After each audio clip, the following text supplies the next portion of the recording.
Hello friends, welcome to all of you. एक बार फिर से आप सबका स्वागत है जीवन एजुकेशन के इस ऑनलाइन प्लेटफॉर्म पर। और हम इस वीडियो के अंदर बात करने वाले हैं CHO ब्रीज कोर्स के फाइनली एग्ज़ाम के बारे में। उसका पेपर किस तरीके से रहेगा, पेपर में क्या क्या आएगा, और पेपर के रिगार्डिंग जो भी इन्फॉर्मेशन थी वो लास्ट वीडियो के अंदर आपको बता दी गई है।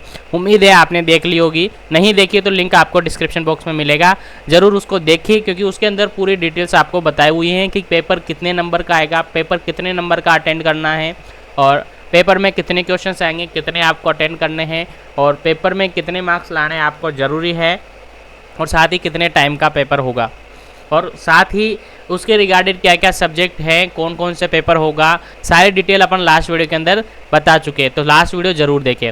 इस वीडियो के अंदर अपन बात करने वाले हैं कि इसका पेपर किस तरीके से है। यानी जो सामने आप देख पा रहे होंगे ये पेपर हैं जो कि इसी CHO ब्रिज कोर्स के लिए जो सर्टिफिकेट है, यानी certificate in community health for the nurse, उसके रिगार्डेड जो सब्जेक्ट हैं, उसके रिगार्डिंग जो पेपर हैं वो आपके सामने हैं। अभी बात करते हैं इसकी, लेकिन इस पेपर को देखने के बाद काफ़ी सारे स्टूडेंट डर गए, काफ़ी सारे कैंडिडेट डर गए, और काफ़ी सारे CHOs डर गए। डर ऐसे गए हैं कि क्या बोला वो माय गॉड, अरे बाप रे, ये क्या कर दिया, ये कैसा पेपर है, और कि ऐसा पेपर आएगा क्या, कि सही में यही पेपर आएगा, अगर यही पेपर आया तो हम पास नहीं होंगे। ऐसे माइंड में एक तरीके से बातें घूम रही हैं CHOs के और स्टूडेंट्स के और कैंडिडेट्स के, क्या कि ऐसा पेपर नर्सिंग की तरह का पेपर है, बिल्कुल एज इट इज़ पेपर है। अब ऐसे पेपर में पास कैसे होंगे, ये माइंड में आपके क्वेश्चन हैं। लेकिन मैं आपको बताने वाला हूँ कि आपको पास कैसे होना है। अगर आप चाहते हैं कि आपको डायरेक्टली बिना टेंशन के पास होना है तो ये वीडियो पूरा एंड तक देखें। इस वीडियो के अंदर मैं काफ़ी कुछ ऐसी बातें बताऊंगा जिसमें आप चाहे ना तो जो सिलेबस आपको दिया है उसको उठाकर नहीं देखेंगे, फिर भी आप 100% पास हो जाएंगे गारंटी के साथ। लास्ट तक बने रहे। पहले पेपर के बारे में अपन डिस्कस करते हैं, फिर चर्चा करते हैं कि इसको पास कैसे करना है, क्रैक कैसे करना है। चलिए, तो सबसे फर्स्ट वन आप देख पा रहे होंगे, मैं वीडियो को स्टार्ट कर रहा हूँ। वीडियो को लाइक और शेयर कर दीजिएगा ताकि सभी तक ये पहुँच जाए। चलिए, पेपर आप देख पा रहे होंगे, certificate in community health for nurse BPC-CHN का ये एग्ज़ाम है। टर्म एंड कंडीशन यहाँ पर आप देख सकते हैं, दिसंबर 2018 का ये एग्ज़ाम पेपर है। ठीक है, अभी का तो 2021 का जो एग्ज़ाम होने वाला है, 21 का क्या 22 में ही होगा, वो आई थिंक 22 तक होगा। तो जो पैटर्न होगा वो इससे थोड़ा डिफरेंस रहेगा।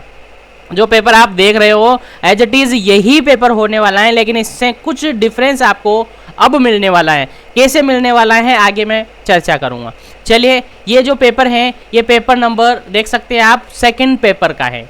पेपर नंबर कितना, सेकंड सब्जेक्ट है आपका। आपको मैंने लास्टली कल अपडेट कर दिया था, बता दिया था अच्छी तरीके से। ये सेकंड पेपर है, primary health care in common condition.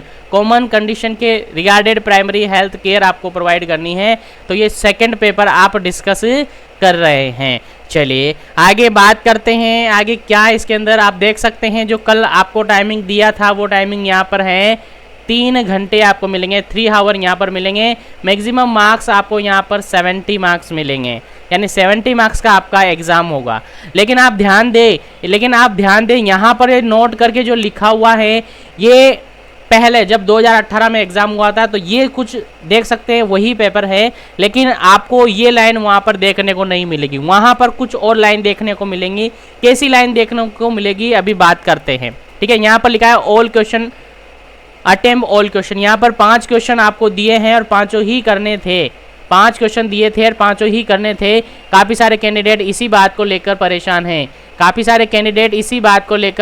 हैं, लेकिन परेशान होने की ज़रूरत नहीं है फ्रेंड्स, क्योंकि आपको ऐसा नहीं मिलने वाला है। क्योंकि आपको कल जो गाइडलाइन आई है वो बता दी गई है, आपको 8 क्वेश्चन मिलेंगे, 8 में से 5 आपको करना है। अब मैं बता दूं, आपके माइंड में ये भी आएगा और आप ये भी कहेंगे कि सर RHS को आप जानते नहीं हैं, Rajasthan university of health science university को आप जानते नहीं हैं, वो कुछ भी कैसे भी कर सकती है। हाँ, कुछ भी कैसे भी कर सकती हैं, लेकिन जो गाइडलाइन उन्होंने बनाई है उसको वो अनफिल नहीं कर सकते, उसको वो इग्नोर नहीं कर सकती हैं।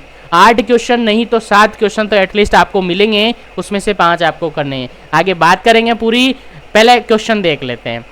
क्वेश्चन देखिए, फर्स्ट क्वेश्चन यहाँ पर पूछा गया था, फर्स्ट क्वेश्चन यहाँ पर पूछा गया था कि पेशेंट है, एक पेशेंट है 50 ईयर्स ओल्ड है, ठीक है, 50 ईयर ओल्ड एक पेशेंट है, non case of the bronchial asthma, किसका है, ब्रोंकियल अस्थमा का केस है, ठीक है, जो कि हेल्थ केयर सेंटर पर आया, कंप्लेन कर रहा है कि उसकी ब्रीथलेसनेस और कफिंग हो रही है, उसको ब्रीथलेसनेस और कफिंग हो रही है। तो ये फॉलोइंग क्वेश्चन है नीचे, उनके आंसर आपको देने हैं। कंडीशन आपको मिल गई, एक ब्रोंकियल अस्थमा का पेशेंट है, आपके सेंटर पर आया, सेंटर पर आकर वो कंप्लेंट कर रहा है कि मुझे ब्रीथलेसनेस हो रही है, यानी सांस लेने में दिक्कत आ रही है, सांस लेने में परेशानी आ रही है, डिसएपनिया हो रहा है और मुझे कफिंग खांसी हो रही है और ज़्यादा ही हो रही है। तो इसके रिगार्डिंग जो क्वेश्चन है वो आपको वहाँ पर फुलफिल करना है। फर्स्ट वन है definition bronchial asthma, bronchial asthma क्या होता है उसका डेफिनेशन आपको देना है, और आई थिंक आप सबको पता है ब्रोंकियल अस्थमा का डेफिनेशन, ठीक है। सेकंड क्वेश्चन यहाँ पर है explain how bronchial asthma affect the air passage, जो एयर पैसेज हैं नोज टू आपके लंग्स तक, नोज टू आपकी लंग्स और लंग्स में भी एल्वियोलाई तक जो पाथवे हैं, गैस पाथवे हैं, पैसेज है, उसको किस तरीके से ये अफेक्ट करता है ब्रोंकियल अस्थमा, वो आपको एक्सप्लेन करना है। और आई थिंक ये भी आपको पता है, जो नहीं पता है वो कमेंट कर दीजिएगा आपको, क्योंकि आगे सारे सेशन वाइज आपको सारे मटेरियल्स यहाँ पर अवेलेबल करवाए जाएंगे। तो वीडियो को और चैनल को सब्सक्राइब नहीं किया है तो चैनल को सब्सक्राइब करके बेल आइकन कॉल पर प्रेस कर लीजिएगा, ताकि आपको सेशन अवेलेबल होते रहे। चलिए सी पॉइंट आप देखिए, list the triggers of bronchial asthma that will help in the assessment of the bronchial asthma, यानी ब्रोंकियल अस्थमा के रिगार्डिंग हेल्प के अंदर, यानी असेसमेंट के रिगार्डिंग जो भी ट्रिगर्स आप काम में लेते हैं उनकी एक लिस्ट आप यहाँ पर ड्रॉ करेंगे। उसके बाद फोर्थ क्वेश्चन यहाँ पर है कि discuss the primary care you will provide to a patient of bronchial asthma, एक प्राइमरी हेल्थ केयर आप जो कि आप प्रोवाइड कर रहे हो ब्रोंकियल अस्थमा के पेशेंट को, वो आप हमें डिस्कस करें।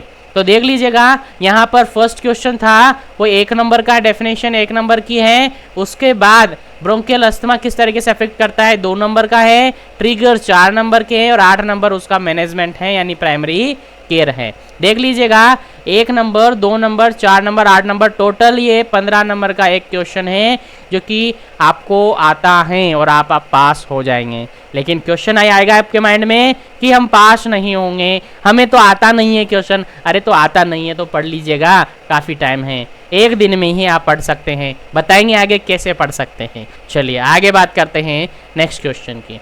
नेक्स्ट क्वेश्चन की बात करते हैं क्वेश्चन नंबर 2, और क्वेश्चन नंबर 2 क्या कह रहा है, बहुत ही अच्छा क्वेश्चन है, आई थिंक सबको पता है इस क्वेश्चन का आंसर। क्वेश्चन है explain the meaning of vaginal discharge, I think सबको क्लियर है वेजाइनल डिस्चार्ज क्या होता है, उसका मीनिंग आपको बताना है। देन सेकंड क्वेश्चन है list the sign and symptoms of vaginal discharge, vaginal discharge के साइन एंड सिम्टम्स आपको बताने हैं जो भी आपको याद है। Discuss the prevention and management for abnormal discharge, abnormal vaginal discharge हो रहा है तो उसके प्रिवेंशन क्या क्या होनी चाहिए, मैनेजमेंट क्या क्या होने चाहिए। और आई थिंक ये क्वेश्चन आपको बिल्कुल क्लियरली आता है। इसमें 3 नंबर आपका डेफिनेशन है, मीनिंग है, 6 नंबर के आपके 6 नंबर के आपके साइन सिम्टम और प्रिवेंशन एंड मैनेजमेंट है। ये भी आपका है 15 नंबर का क्वेश्चन, ये भी आपका 15 नंबर का क्वेश्चन। आगे चलिए नेक्स्ट बात करते हैं क्वेश्चन नंबर 3, और क्वेश्चन नंबर 3 भी बहुत ही अच्छा है। Describe how you will as a community health officer manage a pregnant women with anaemia, बहुत ही अच्छा क्वेश्चन है और आई थिंक सबको आंसर आता है, सबको पता है इसके बारे में।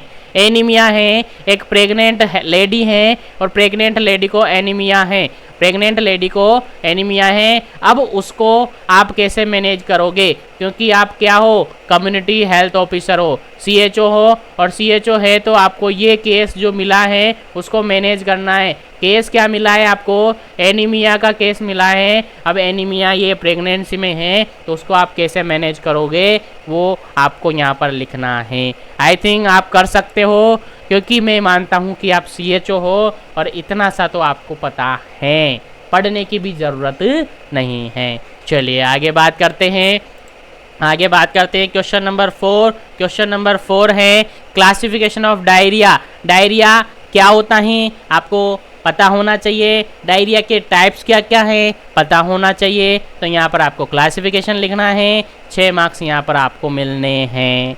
नेक्स्ट आगे बात करें क्वेश्चन नंबर 4 का B, treatment for diarrhoea as per plan A. ठीक है, आपको डायरिया का ट्रीटमेंट यहाँ पर लिखना है। आई थिंक यहाँ तक आपको पता है। थर्ड क्वेश्चन भी 10 नंबर का है, फोर्थ भी 10 नंबर का है, और फिफ्थ क्वेश्चन अब की अपन बात करते हैं। फिफ्थ क्वेश्चन की अपन बात करते हैं, right short note on any 4। देखिए यहाँ पर लिखा हुआ है, ऑप्शन दिया है 4 यहाँ पर आपको करने हैं, 4 यहाँ पर आपको करने हैं 5 में से। ठीक है, 4 करने यानी 5 नंबर के। फर्स्ट वन है first aid management, first aid management of stroke. Stroke का मैनेजमेंट क्या दोगे? ठीक है, एकदम से स्ट्रोक हो गया तो उसका क्या मैनेजमेंट आप करोगे? नेक्स्ट है गेदर अप्रोच। गेदर अप्रोच मतलब जानते हैं आप, फैमिली प्लानिंग काउंसलिंग आप दे रहे हैं तो उसके अंदर गेदर अप्रोच के बारे में आप क्या जानते हैं वो आपको बताना है। नेक्स्ट क्वेश्चन है need of counselling in adolescent. Adolescent के अंदर जो काउंसलिंग की नीड होती है वो क्यों होती है, क्या होती है, वो आपको बताना है, उसके अंदर क्या क्या आपको करना है। उसके बाद मिशन इंद्रधनुष के बारे में आपको बताना है। उसके बाद CHD यानी कॉन्जेनाइटल हार्ट डिजीज, इसके बारे में आपको शॉर्ट नोट लिखना है। और नेजल डीकंजेस्टेंट, नेजल डीकंजेस्टेंट ये आपको बताने हैं। ये सारे शॉर्ट नोट्स लिखने हैं। आई थिंक आप सबको क्लियर हो गया होगा। तो यहाँ पर जो क्वेश्चन पेपर है आपके 5 नंबर का क्वेश्चन पेपर है, सॉरी 5 क्वेश्चन है, और 5 क्वेश्चन में से आपको सभी कंप्लीटली करने हैं। शॉर्ट नोट्स में से आपको 4 शॉर्ट नोट्स आपको करने हैं। तो उम्मीद है फ्रेंड्स इस पेपर को देखने के बाद आपको ज़्यादा दिक्कत नहीं होगी, क्योंकि जो पेपर आपने देखा है आई थिंक आप सबको पता है, आई थिंक आप सब इसको कर सकते हैं। क्यों? क्योंकि आप नर्सिंग करके आए हैं, आपने BSc GNM MSc जो भी किया है, मैं आपको इस काबिल मानता हूँ, और इस काबिल क्या इस काबिल आप हो कि आप ऐसा पेपर है बिना कोई स्टडी किए आप कर सकते हैं। क्योंकि आप कम्युनिटी हेल्थ ऑफिसर है तो आप सबको ये पता है, आपने नर्सिंग की है, पहले तो आपने क्या किया है, नर्सिंग किया है 3 साल 4 साल 5 साल जो भी आपने किया है, JNM BSc जो भी आपने किया है वो किया है, और उसके अंदर ऐसे पेपर काफ़ी सारे आपने दिए हैं। उसके बाद आप CHO का रिक्रूटमेंट एग्ज़ाम देकर आए हैं और वो भी क्लियर करके आए हैं। उसके बाद आप 3 से 4 मंथ आप डिस्ट्रिक्ट हॉस्पिटल CSC PSC और सब सेंटर्स और अर्बन हेल्थ सेंटर या अर्बन UPSC में आप काम करके आए हैं, और आई थिंक सबको इनके बारे में पता है, तो इजीली आप इस पेपर को सोल्व कर सकते हैं। अब आपको बताना चाहूँगा, अगर आपको अभी भी डर है तो ये वीडियो थोड़ी ज़्यादा लंबी हो गई है। नेक्स्ट वीडियो के अंदर आपको बताया जाएगा कि पेपर को किस तरीके से मैनेज करना है, और आपको जो सिलेबस अवेलेबल करवाया है, जो बुक्स, जो नोट्स, जो मटेरियल अवेलेबल करवाया है, उसको किस तरीके से आपको पढ़ना है कि इजीली आप इस सिलेबस को, इस एग्ज़ाम को, इस मटेरियल को पढ़ सके और एग्ज़ाम को आप फुली पास कर सके। तो मिलते हैं अपन नेक्स्ट वीडियो के अंदर, जिसमें आपको फुली कंप्लीटली बताया जाएगा कि आपको किस तरीके से पेपर को पास करना है। चलिए